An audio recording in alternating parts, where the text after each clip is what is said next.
На братских могилах не ставят крестов, и вдовы на них не рыдают.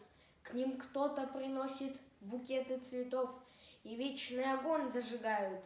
Здесь раньше вставала земля на дыбы, а нынче гранитные плиты. Здесь нет ни одной персональной судьбы, все судьбы в единую слиты. А в вечном огне виден вспыхнущий танк, горящие русские хаты, горящий Смоленск и горящий Рейхстаг, горящее сердце солдата.